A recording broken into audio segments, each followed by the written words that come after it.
Hi, I'm Alex Vitale, professor of sociology at Brooklyn College, and welcome to another episode of the Critical Criminologist. Today I have two amazing guests who I've long wanted to have a conversation with, Ejeris Dixon and Leah Lakshmi Piepzna-Samarasinha. It's a tough one for me. I hope that was close, Leah. We're going to talk today about their new edited volume, Beyond Survival, Strategies and Stories from the Transformative Justice Movement, from our friends at AK Press. So can you all give us a little overview of the book to get us started? Sure, I can start us off. This is Leah speaking. Thanks for having us, Alex. So the origins of the book came from, it was like 3 years ago at this point, 2017. And so along with Ching-Yi Chen and Jai Delani, I was one of the co-editors of a book called The Revolution Starts at Home, which some of your viewers might be familiar with.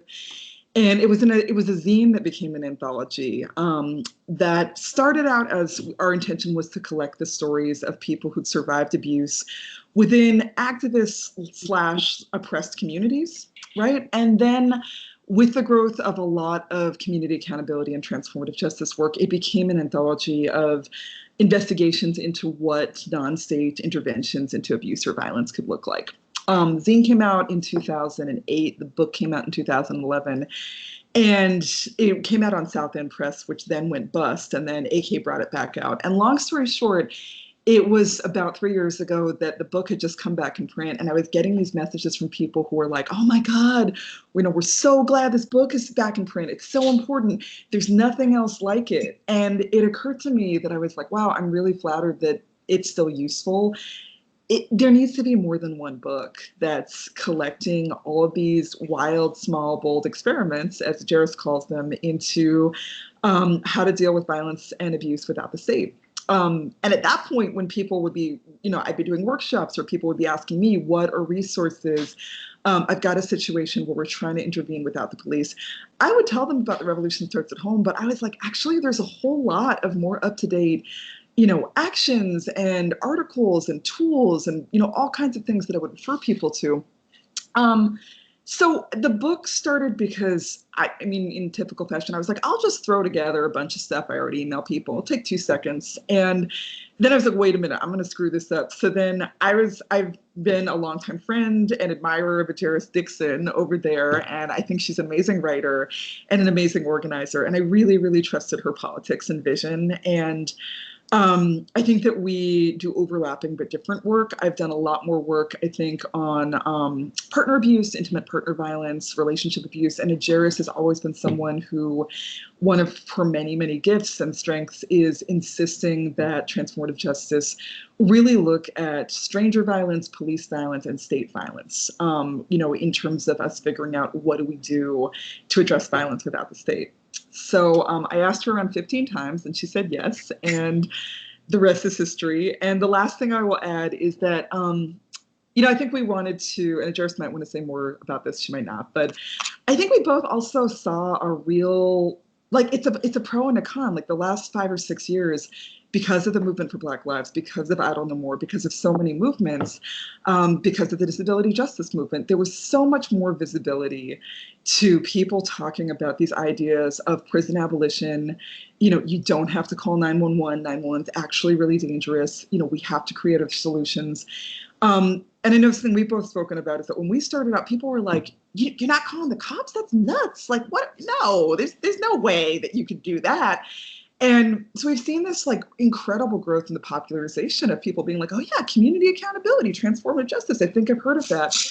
But what we both kind of saw was sometimes people would just post, yeah, all you need is community and love. And, it magically works out. And we were like, we have been around the block and we know it is so much more complicated than that.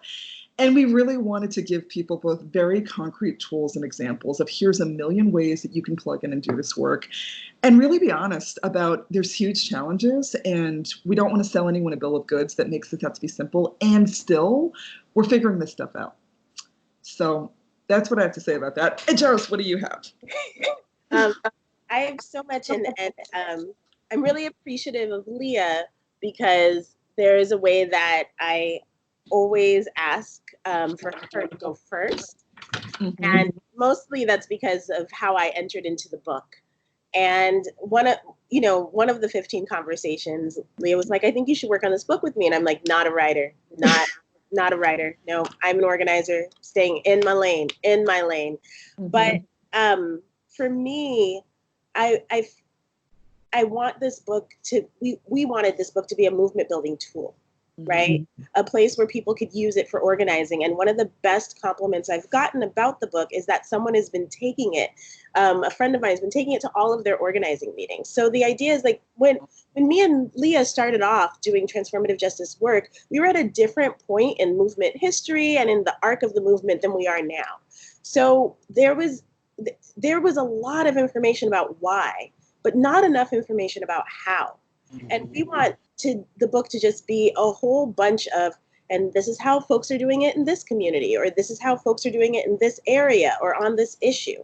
Practical work so that people could actually replicate, see. And so to the extent that, you can put a movement in the book, to the extent that a book can inspire people to join a movement, build a deeper movement, and increase the skills. That's the goal. The goal isn't to put forth one viewpoint of transformative justice work, but it's to show how many different viewpoints, including there's probably work that everyone has done in some way, shape, or form.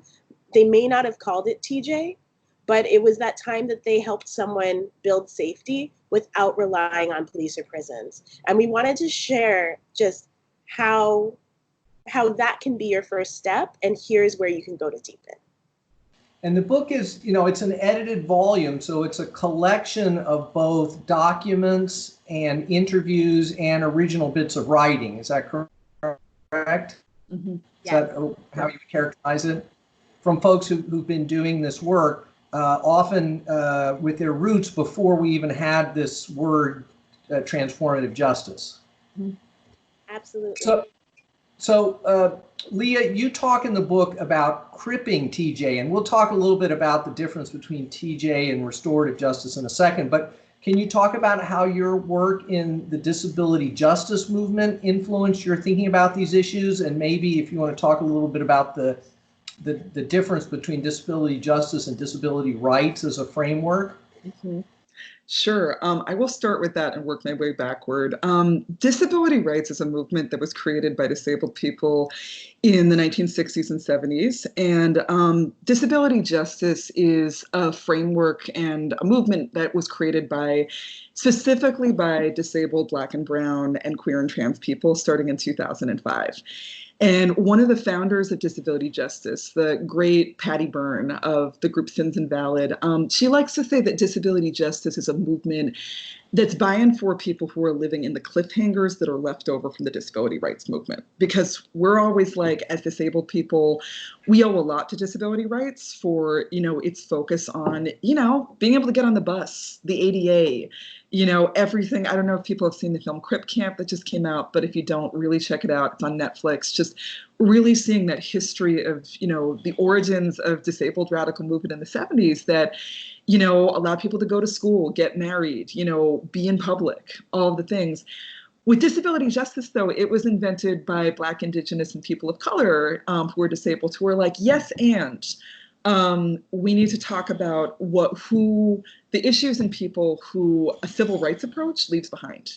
We need to talk about what happens when we can't, for example, sue to get our rights met. We need to talk about Palestine and, Israel bombing a whole bunch of Palestinian care homes and killing Palestinian disabled people as a disability justice issue. We need to talk about the huge number of Black disabled folks in prison as a disabled issue. We need to talk about all of the intersectional Black and Brown disabled issues that disability rights often left out. So it's a very short version of it. I encourage folks to look up the primer Skin, Tooth, and Bone, which is a disability justice primer that Sins Invalid created. I can shout out a lot of resources if you want to post them on this. But I would say, so that's my disability rights versus disability justice real quick breakdown. And then in terms of how disability justice influenced my work with transformative justice, So my entry point to TJ was, like a lot of people, as a young survivor of color in the late 90s. Like, I was in a violent relationship within, a radical activist of color, anti-police brutality community. And my partner was a non-binary person of color who'd already done time, and our relationship got violent. They got violent to me. And my community really didn't know what to do. Like, we were abolitionists, and then we were like, oh, but what do we do with the fact that he's putting you in a chokehold? And I was like, yeah, and like many people, I think, of that generation, we just got thrown into it. Like, that's something that Miriam Kaba speaks about in the book. She was like, I just got called in. I didn't know what I was doing.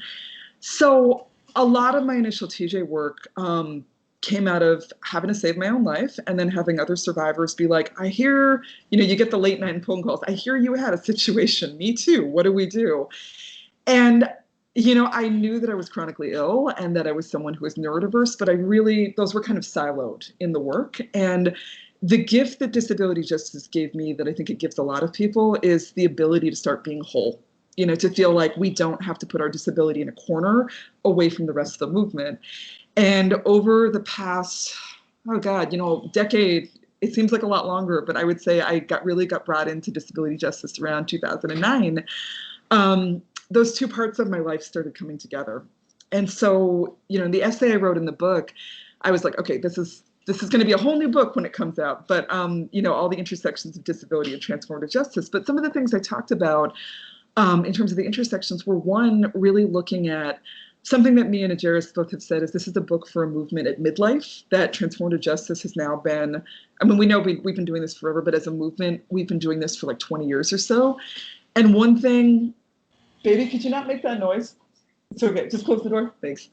One thing that I started reflecting on was that so many of us who were young survivors, or even of those of us who weren't, we have a lot of vicarious trauma. Like, we just kind of got thrown into being the emergency rescue vehicle. We have decades of holding really intense stories of harm and violence in our heads, and it's something that we really haven't had space to talk about. But I was like, well, I know there's a lot of folks I knew who were amazing organizers who they dropped out to be a massage therapist or go back to accountancy school or whatever, and it's because there wasn't space within the movement to really be like, let's talk about trauma stewardship. Let's talk about when being somebody who's a crisis intervener spikes our mental health, So I wanted to talk about that. And I also, among other things, I wanted to talk about, it took me a minute to be like, oh, a lot of my survivor stories are also disability stories. There's a relationship I was in post the one that brought me in, where in my head at the time, I was like, oh, she's not violent, she's just shitty. And then it took until actually fairly recently for me to be like, her making fun of me for falling when my legs gave out, or for my, me being like, I need a shower chair, or mocking or denying my access needs, that's actually a form of abuse. And there's a lot of really good info that's out there now about the ways that as disabled people we get abused that often aren't seen as the classic definition of abuse, right? And I'll just wrap up quickly by saying two things. One, that, I end that piece by talking about there's so little out there talking about the intersections of when someone is disabled and causes harm. Because as disabled people, particularly as people who are labeled, as mentally ill or neurodiverse, there's this stereotype of like, the psychotic killer. And every time there's a mass shooting, for example, everyone who's involved in radical mental health community or autistic community, we have to come out and say, it's really not us who are doing the killings. It's like often angry white guys, right? And, there's so much stigma. And I want to be in the both end of like, and there are times where there is an intersection between mental health or neurodiversity that didn't get its needs met. So then there's some harm that comes out. And what needs to happen, what I've seen happen so many times, is I was like, okay, you were in an altered state when you caused that harm. And in order for that harm to really stop happening, you need some support for, your access needs, for your disability. And if you don't have one, we're not going to get the other.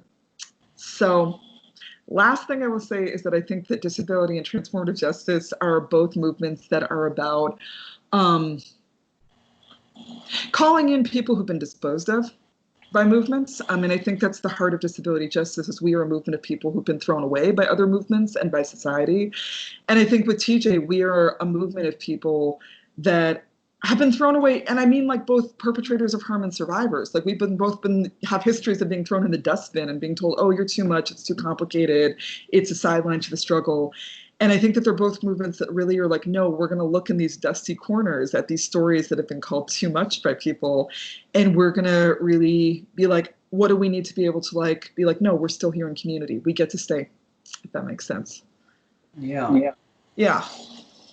Well, Ejeris, I became aware of the book really when I met Ejeris at a kind of 2-day gathering down in Miami at the beginning of the year, where we were talking about, abolitionist organizing and strategy. And Ejeris, you told some amazing stories during that period. And I knew that you had been connected to the Audre Lorde Project and the Safe Outside the System organizing that was going on there. And I was wondering if you could, talk a little bit about how that shaped your understandings about the potential for TJ, and also, the challenges of trying to do this work at a community-wide level. We often think about either TJ or restorative justice about, well, there are two parties and harm has happened, and how do we restore that relationship? And then taking that and building it into a conversation about community accountability, community safety, et cetera. Absolutely. It was hard. That's probably the easiest way to start. So I first started working at the Audre Lorde Project in 2005 and worked there until 2010. And I was hired to be the staff person at the police, the working group on police and state violence. And there had also, which had been holding a lot of the police accountability work that was happening and the work around police violence. And at the same time, there had been a lot of attacks, particularly in central Brooklyn, of Black, Indigenous people of color in the neighborhood. And with knowledge of the intense policing that still continues, but there was a particular moment, I think, in the early to mid 2000s around policing in central Brooklyn. You probably remember. And absolutely. And broken windows, the right. Was it Giuliani era initiatives? Yeah. Where you had kind of like officers on every block, right? On every single block, and particularly rookie officers on every single block. And so what is it even, and there was interpersonal violence and homophobic and transphobic violence happening in the neighborhood. So when I came in, I didn't realize this was like a newer question. It was like, great, how do we create safety without relying on the police? I was like, great, tell me who's done it. Let's replicate it here. I'd done a lot of racial justice and economic justice organizing. And then I realized that we were kind of co-building a model together. And that one of our very first workshops was pulled from the quote, the June Jordan quote, and the June Jordan poem, "We're the ones that we've been waiting for." And it was about, there was this point in our own research around what the campaign could look like when we realized that we were going to be a part of the articulation of a strategy. So that project and that work kind of forever changed me. I had a history of survivorship, and I was one of those people where organizing was central to my own healing, not in a very clear way to me, but more that this place, I feel powerful here, right? I feel possibility, I feel agency, I feel the liberation that I wanted as a young person. And so in some ways, it's the best parts of the hardest parts of organizing.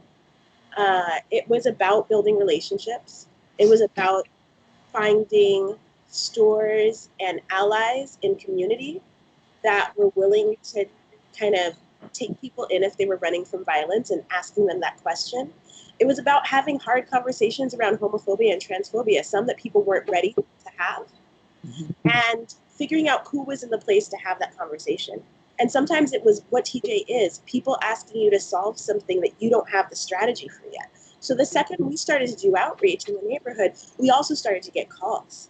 And we hadn't even planned what the kind of support work was going to look like. So then it was calling social workers and just like figuring out an articulation of this politic. What the Audre Lorde Project had in place was a long history of doing safety and security work around actions and events. And we were like, what does it mean to bring that to the street? What does that mean to bring that to the club? What does it mean to build up all of our skills and to build up our sense of collective responsibility? So it also meant that people had to make choices around safety. What does it mean to do outreach on my own block where I come home every day, out myself to people who may not know me, or like, what does it mean to be in that level of vulnerability because it's the only step for my own collective safety? What does it mean for us to introduce people who live close to each other but don't know each other and ask them to take care of each other? And so I still live in the same neighborhood that I've been doing organizing in since the mid 2000s. I still have relationships. I ended up in my building because one of our members knew somebody who knew that there were apartments open. I know people in my building based on organizing that we did collaboratively and collectively around police violence that happened in my building. So it is, it's challenging and necessary because there's a way that sometimes we can articulate abolition without also naming what we're going to do for survivors, what we're going to do around interpersonal violence, what we're going to do around homophobic, transphobic, and racist violence. There's no way that we're going to build the society that we need and desire without recognizing all the ways that violence impacts how we engage with each other. So what we did was we took what I would call a simple organizing campaign of, will you support people being safe, and asking people to put signs up in their windows and to come to de-escalation trainings and to sign up for a project and to engage people on their politics. And because there's not, in classic organizing, there's a target, there's a place you go, there's a head of it, but there was no office of keeping queer and trans people safe. Power mapping didn't immediately become clear. No, it was a different, but it was a fascinating form of power mapping, right? It was like, how is homophobia and transphobia within this community enforced, right? Right. How held? How do we challenge it? And how do we actually talk about, because, and also how do we challenge a whole bunch of other pieces? Like, there's a movement around street violence within Black communities. We were also talking about violence that was happening within Black community, right? But violence that was, as queer and trans Black people, we were seen as outside of that movement. So it was also building bridges in movements and in communities that were also connected to building bridges that needed to be rebuilt for all of us to be safe in our families. So I still support the Audre Lorde Project. I now do work supporting organizations around the country to build similar campaigns and to deepen this work and to live their values in their organizations similarly externally. But more than anything, it really shifted my community, it shifted my ties, it shifted my friendships, and it was a gift to be able to spend 5 years on a project around how do we create safety and liberation, not just for queer and trans people of color, but in some ways it was creating safety and liberation for all people in the neighborhood who were threatened by and who were being subjugated by police and state violence. And interpersonal communal violence as well. Yeah. Yeah, and how do we navigate that? How do we not say that the movement against police and state violence is more important than the movement, right? How do you actually just sit at the intersection of those movements, the way those movements are gendered, the way those movements are often said to say, this one is more important. No, we experience both. We experience both. 5 months in, somebody came into my office who was attacked by community members, or attacked because he was gay, a gay Black man, called the police, attacked again at the precinct, right? It was the clearest Right? Like, and he was like, how will you help me? And I was like, I don't have an answer yet, right? We're building the answer. We had lawyers, we got him medical referrals. We created a fund, the Living Against Violence Fund, to gift to all survivors who weren't going to, either didn't have access to kind of city and state survivorship funding, or who weren't going to apply, or who didn't report. And we started to just build teams of people who could walk people home, right? Well, I think that's right. That's part of the reason, I think, why a lot of this early TJ work developed specifically among folks who have the worst history of relationships with the state, so that they come much more quickly to this understanding that the state is not going to save us from these problems. We've got to kind of figure this out on our own. It was not some kind of abstract political philosophy. It's like, when I call the police, things get worse. And for me, it was Beth Ritchie's book, Arrested Justice, that helped make this so crystal clear about the blowback that happens, that just how unequally those experiences for people who are at risk are in their relationship to police and other state institutions. Yeah, absolutely. And I think it was, there is still a way that we are all socialized into thinking, right? Like, well, and then you call 911. And I think there were times where we had to actually sit in a harm reduction stance and say, okay, like, so we had a whole workshop. There's no movement ambulance. So what do we, like, when do we de-escalate? When do we get people access to emergency services? What skills do we need to build up? And it was also a large push for us to build up our intervention skills, to practice what felt and what still feels very scary. It still feels very scary to intervene in violence that you see on the street between strangers when you don't know what's happening. And yeah, I grew up in a household where, like, the police were inherently seen as violent, inherently seen as threats, inherently seen as an escalator. And like the concept, like, I remember being in school and hearing that you're supposed to call the cops because they would keep you safe. And I was like, that doesn't make any sense to me. Leah, let me throw this one to you, at least to begin. So sure. I think for a lot of people in criminology, in this academic space, there is a lot of familiarity with at least the broad outlines of restorative justice, but this idea of transformative justice is new, and there's a lot of question. Well, how is that different? What's the value added of this other approach? So can you walk us through that a little bit? I can try. I mean, I'm going to be honest. A lot of the time on the ground and doing this work, I think a lot of this, it's word soup. Like, people use the words interchangeably.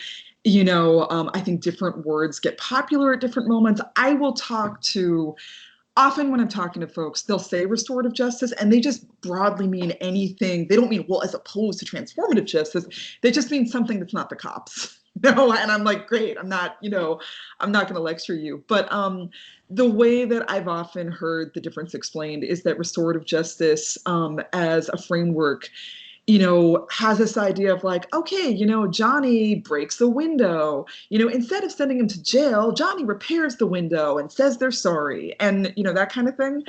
And it should also be really important. It's important for me to name that, at least in a Canadian context, I think, I'm not sure if this is true in the US, but being someone who's from Toronto partially, RJ, in Canada really came out of like Indigenous circle practices, which then got appropriated and really put in the state and really did not have their roots lifted up or the cultural context lifted up.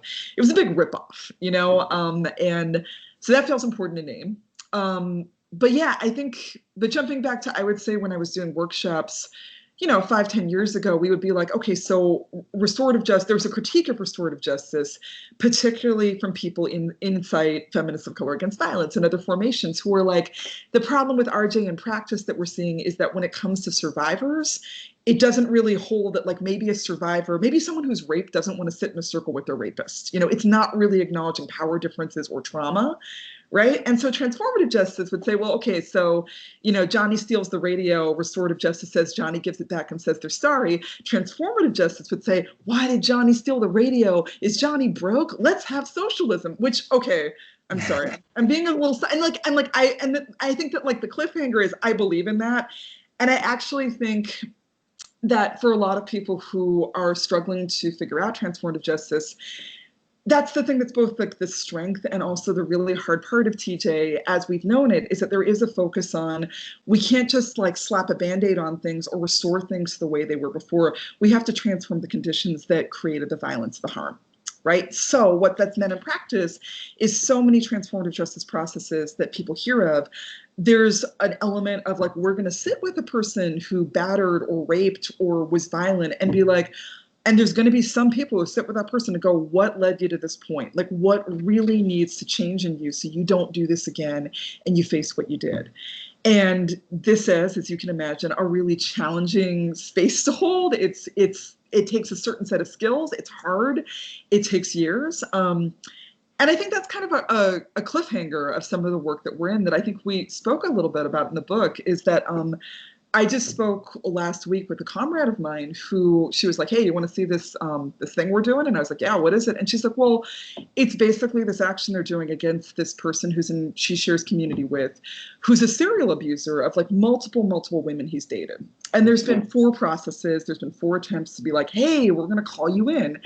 And the thing is with this person is that it's been 5 years. He's incredibly manipulative. He's very skilled at moving communities, utilizing the language of social justice to really make it look like he's fixed things. And then moving on, and we've just seen a pattern of him perpetrating the same kinds of harm. So what she and other survivors and supporters did was they were like, we're actually going to stop asking for accountability from him. We are instead creating a letter that just says, we're just letting people know this is what he's done. And we don't want him fired. We are not trying to destroy his life. We don't want the cops called, but we are letting people know. It's kind of a public service announcement so that people can A, be aware, and B, we're aware that maybe his harm will be like, he'll reel it back in if he knows that people are keeping an eye out.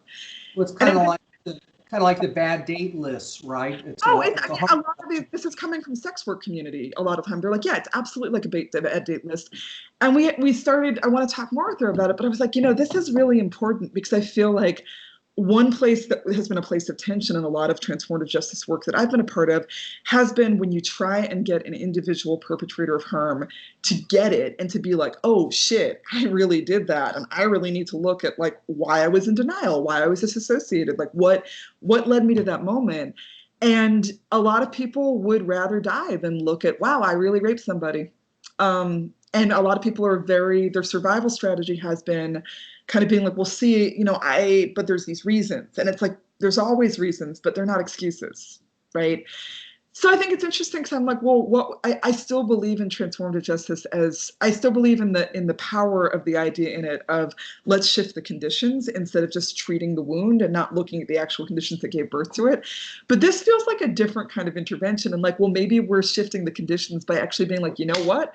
We're not going to spend another 10 years trying to fix this guy. We're going to actually be like, hey, y'all, this is the information we have. Do with it what you will. And we're not trying to throw him under the bus or demonize him, but we are speaking truth to power. So I don't know if I hope that answered your question. It sounds right. It's complicated.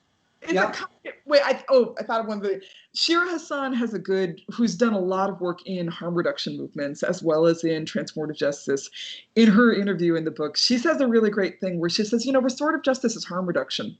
And I want to jump back and say, I think that's an important point too. And I'm like, oh yeah, I look at things like, teen court and like youth diversion programs where if you're a young person and you do some kind of crime, you don't go to juvie, you don't go to school to juvie to prison pipeline, you get some way of, restoring the harm you cause and getting some support that's outside of the criminal system. That's great. I don't want any more Black or brown kids to go to jail who don't have to. But it's all up in the states. So there's both, you know, interventions and advantages we can do, and there's limits to it. And then TJ is kind of like the wild underground, like outlier that's like calling these witches to deal with your shit, but we can't really talk about it because we might go to jail. Oh, I don't want to get in trouble, but this is what I feel. Ejeris, what do you think? This is us. This is the dynamic between us. I love you. When I think about the situation that you're talking about, I also think about one tactic does not make a movement, Right. does not make a campaign succeed, does not, right? And so what's happening is that we're holding people accountable without having everything in place yet, right? We haven't built the amount of relationships we need where this person can keep going to different places, different communities, different relationships, right?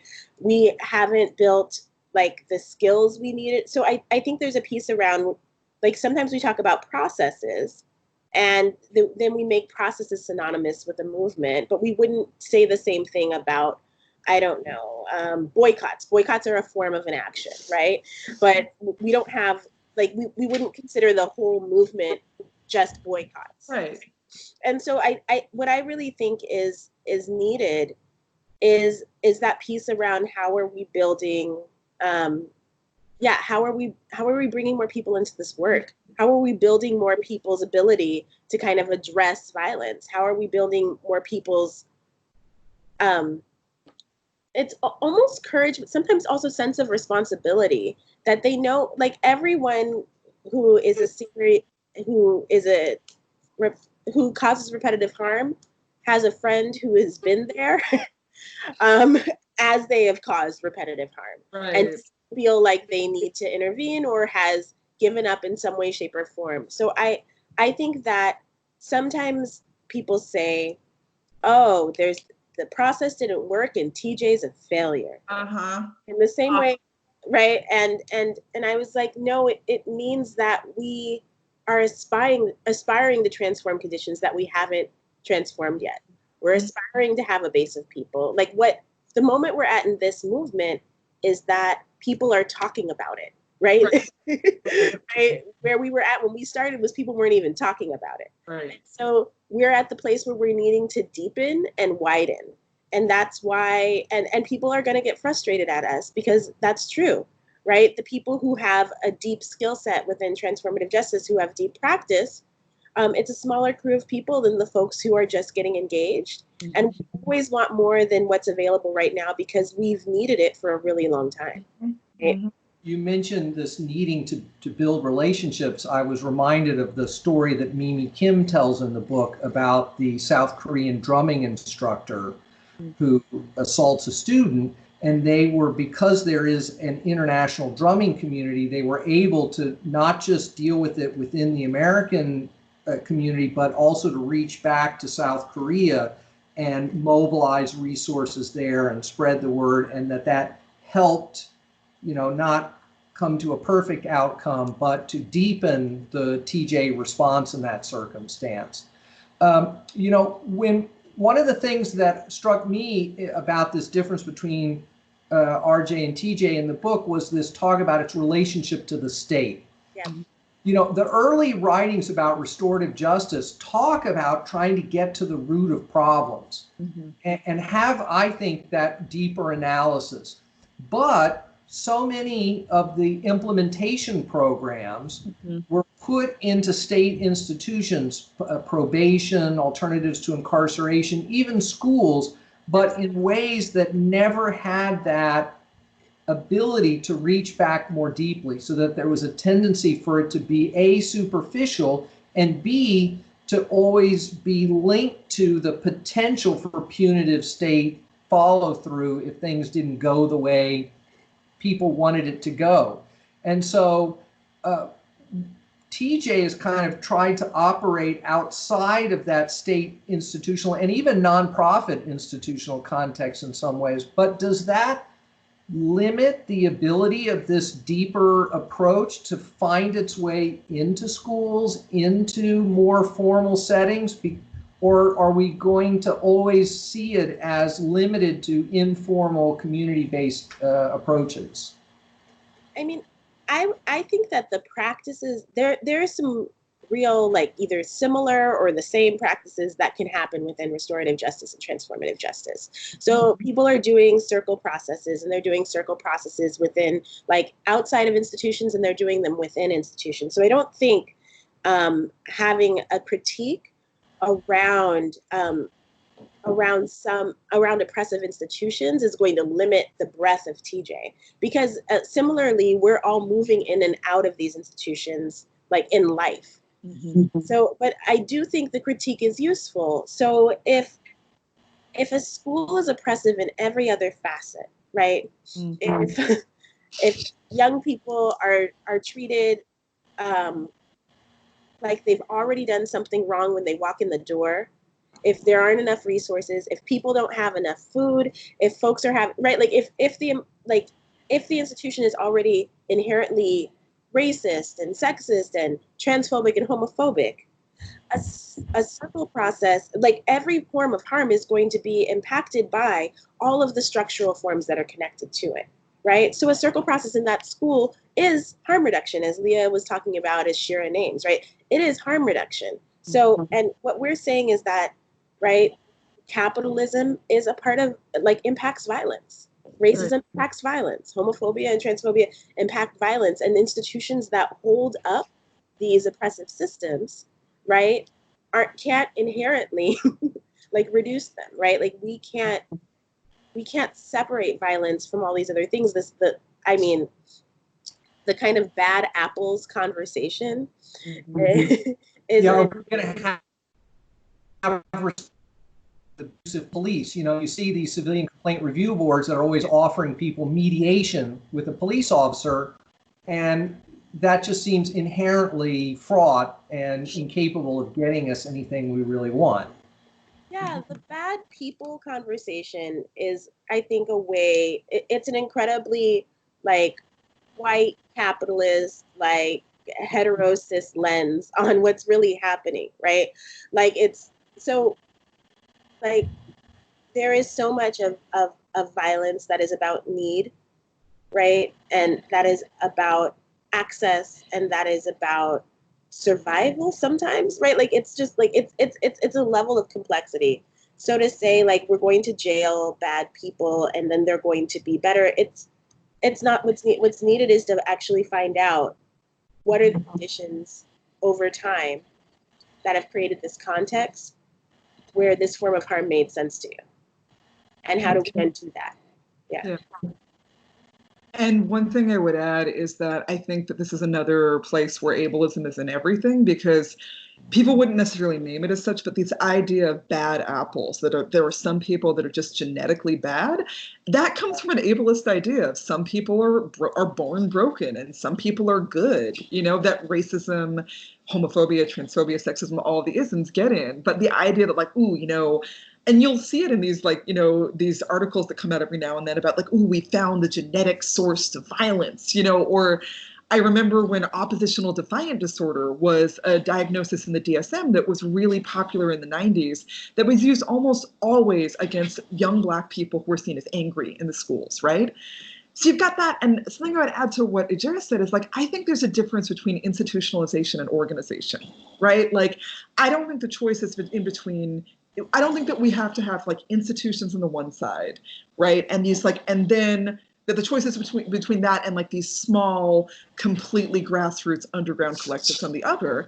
I'm thinking about things like, there's a couple of places in the book, I'm thinking of Generation 5's piece, where they talked about interventions into childhood sexual abuse. And one of the things they talked about was that there's a need for people who are at risk of committing sexual harm against young people to have some place to go to be like, I am struggling with these urges and I need somebody to talk to about this to get me to stop. And I used to work for Generation 5 a decade ago, and something we talked about a lot was that in the United States, there is no place you can go where you can be like, I'm about to hit my kid, I'm about to abuse my kid, I need help, where you will not just go to jail immediately and your kids will be taken away. If, like, I mean, with all the caveats of like, if you're white and rich, that might not happen. And Gen 5 has this part in the piece in the book where they talk about these initiatives in a couple of Western European countries, specifically in Germany, where they had an anonymous hotline where people could call if they were struggling. Mm-hmm. And that just providing that really brought down the rates of CSA. I mean, I'm a child and sexual abuse survivor. I often think about what would it take for my mother to be able to admit that she molested her kid.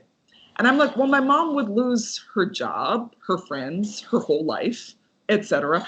I, like many CSA survivors, all I want is my abusive parent to be like, you're not crazy, I did it, right? But as long as the shame and the criminalization is there, there's no room for them to be like, yeah, I'm a survivor and I didn't get support and I had a bad fucking day and I molested you.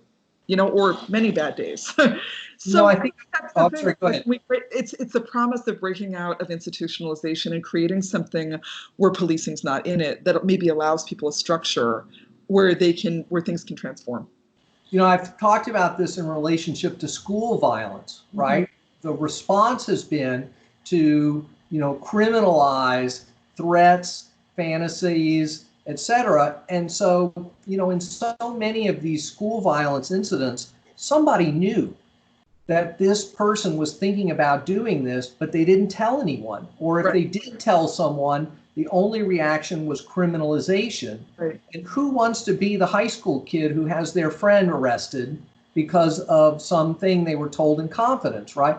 But if the kid knew that there was someone they could go talk to where the first response is not going to be call the police, right, or that person is going to work to try to resolve the problem without getting the kid in trouble, then maybe we could head off a lot of these incidents in the first place. So, Ejeris, you talked about, the ways in which racism and ableism, they structure these traumas that have become, pervasive through the society. I mean, there's so much denial about the amount of interpersonal violence and the amount of violence in homes, the amount of violence among intimates, and the deep roots of that trauma, how it's transmitted intergenerationally, but also how it's reproduced as a direct result of the kind of systems of exploitation that drive our society. And the question, is how can we use TJ not just to repair those interpersonal traumas, but to do that work of getting to the deeper roots of things? It seems to me like Leah, you mentioned it's in its midlife, but it seems like to really reach its full potential, it has to figure out this way to move beyond, this separation between the interpersonal and the need for, structural change. I mean, one of the programs that really, there was a program in the Netherlands that I read about when I was starting TJ work. And it was an alternative to incarceration program, but it was inspiring to me because it was about violence that was happening, anti-immigrant violence that was happening within a housing project.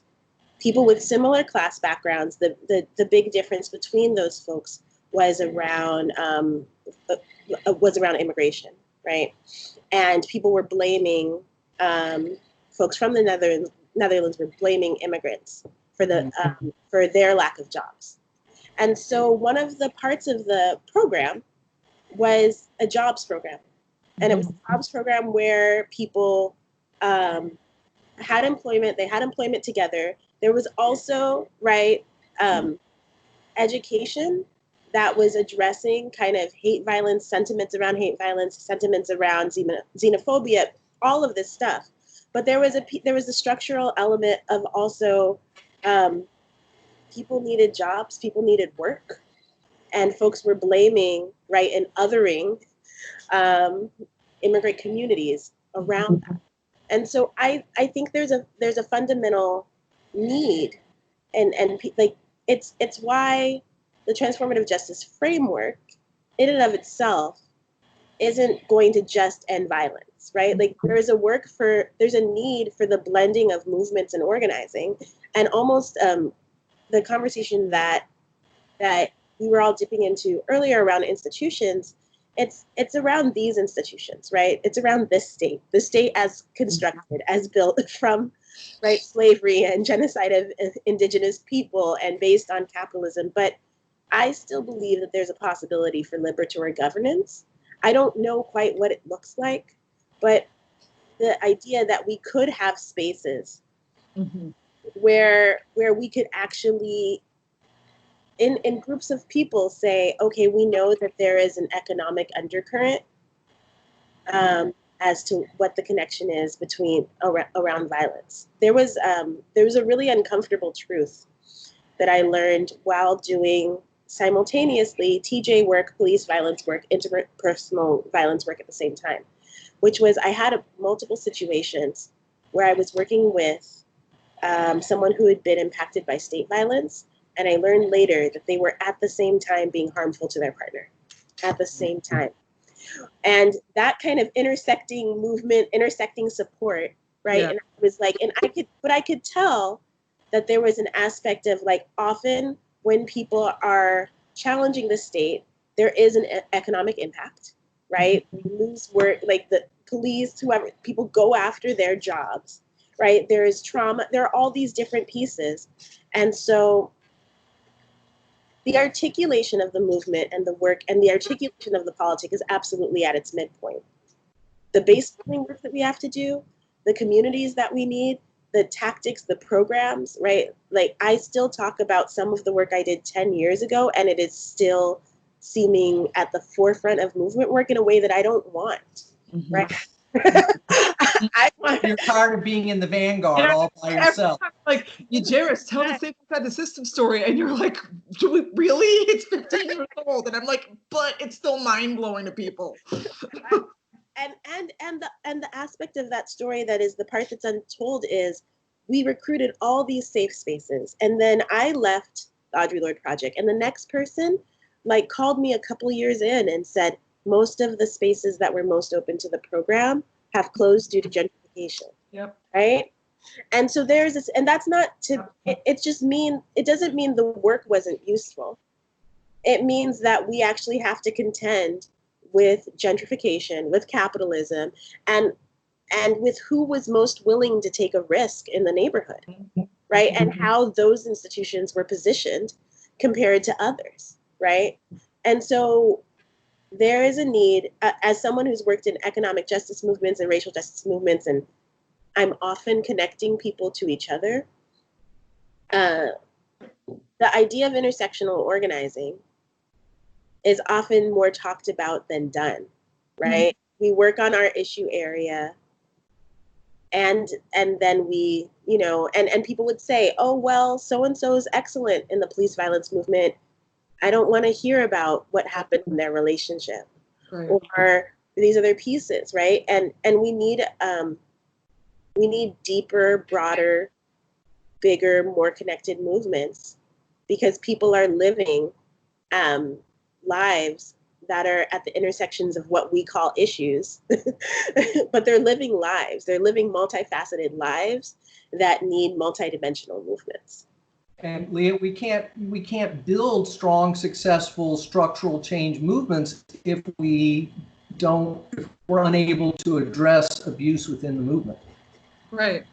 And Ejeris, just when you were talking about that example of that person who is a survivor of state violence, when you find out, oh, they're acting abusively in their life, it made me think about, one movement moment that I see us being in right now, which speaks to this, which is that, there's a big call in some anti-policing, anti-police brutality communities and movements saying, care not cops. We don't need more police. We need more psychiatric institutions and interventions.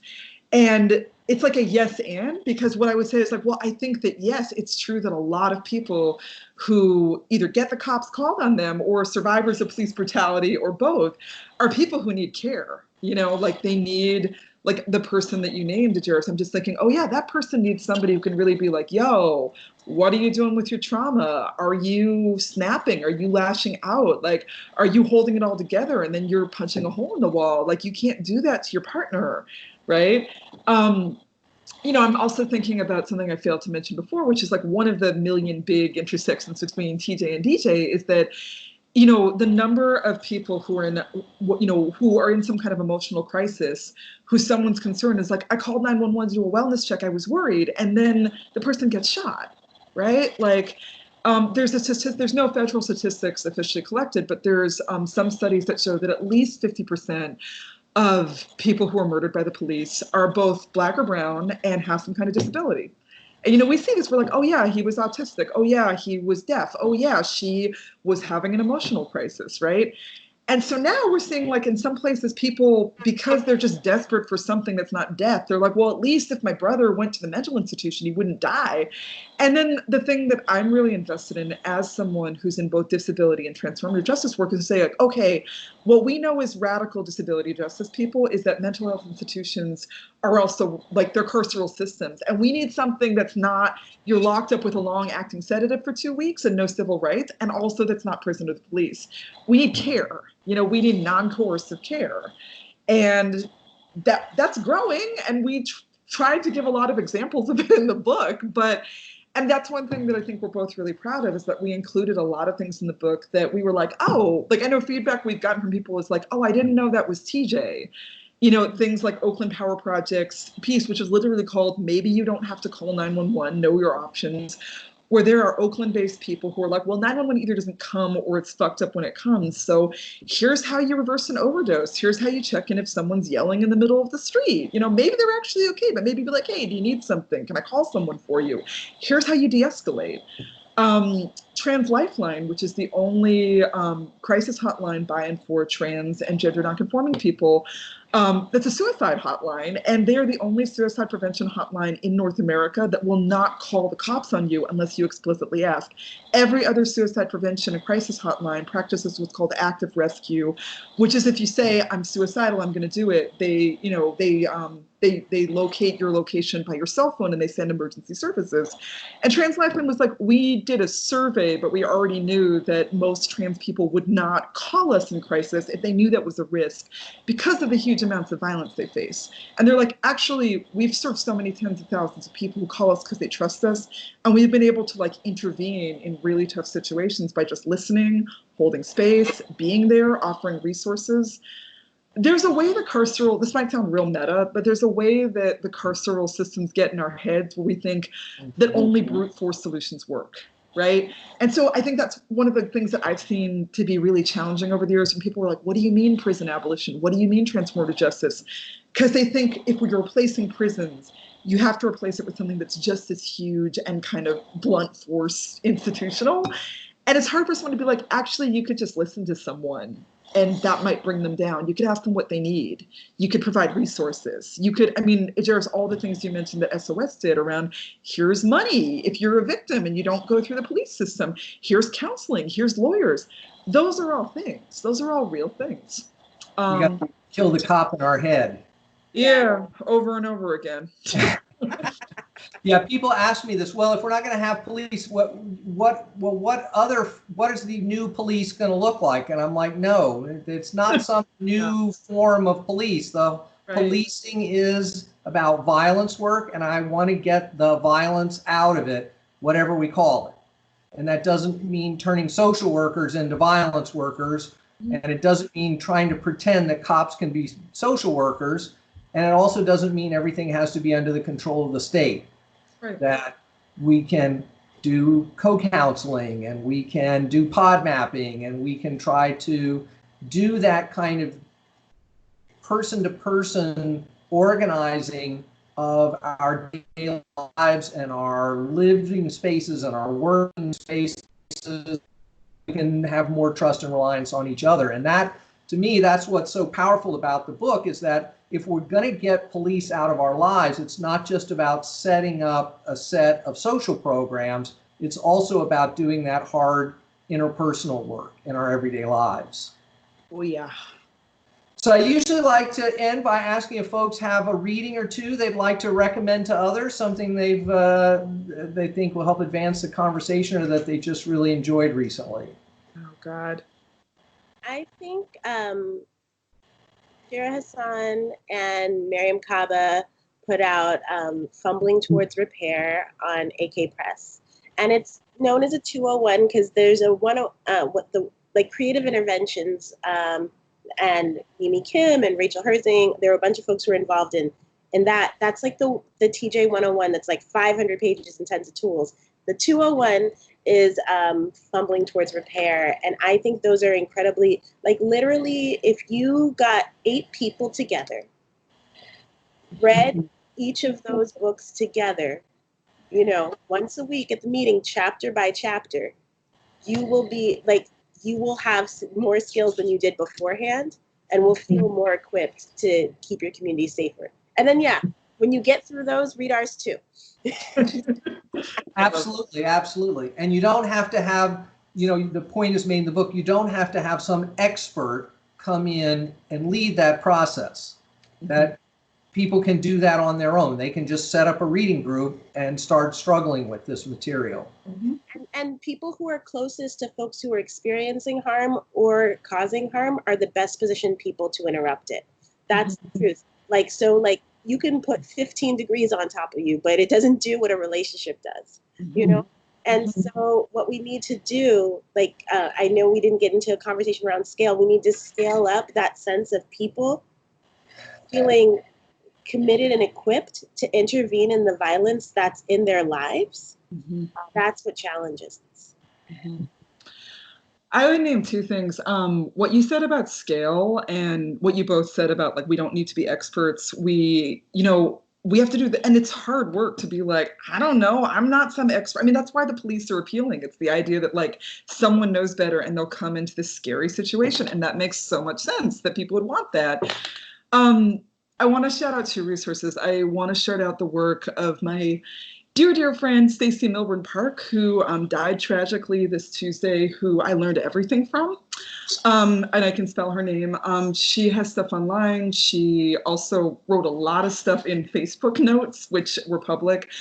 She is a tremendous disability justice organizer. And I think that so much she wrote about TJ, but she also just wrote about organizing skills. Like, she was a maestra of working with people who had been told all our lives that we're too dumb or too disabled to be real, quote unquote, movement leaders. And she really was like, no, everybody can start from the conditions of their lives and experience and does not have to be a social worker or an expert, and they can organize incredible grassroots interventions. I really want to lift her name up. And then in terms of books, Kai Cheng Tom, who has a piece in Beyond Survival, her book, I love all her writing, but she has a book of essays, I Hope We Choose Love, that just won the Publishing Triangle, which is great. And Kai Cheng, you know, she's a Chinese-Canadian trans woman, counselor, TJ organizer, and she was one of the first people I wanted to have in the book because she was kind of part of this new generation of people who both were like, hey, you've been called out for being violent. Here's 10 things to do. And also has been really honest about really looking within activist communities and looking at the violence we do to each other and the ways that people can weaponize social justice language to excuse things and to really look at not just the theory, but also the emotions. I mean, that's why the book's called I Hope We Choose Love, because she's like, you know, it's skills, it's knowledge, it's theory. It's also like, what do we really want to be to each other? And I really respect the way that she's deeply honest about, this is not just a nice theory. This is what it looks like in real messy life. So I would check out her work, Kai Cheng Tom, and the first writer's name is Stacey Milburn, Stacey with an E, Milbern. She also sometimes used the name Stacey Milburn Park, Park. That's it.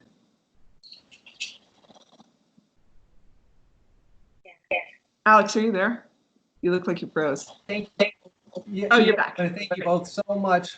Yeah, sorry, a little connectivity. I want to thank you so much for taking the time to chat about this and really recommend people take a look at Beyond Survival, not just if you're a practitioner or thinking of being a practitioner, but if you're also thinking deeply about these issues about our reliance on the state and on policing in particular.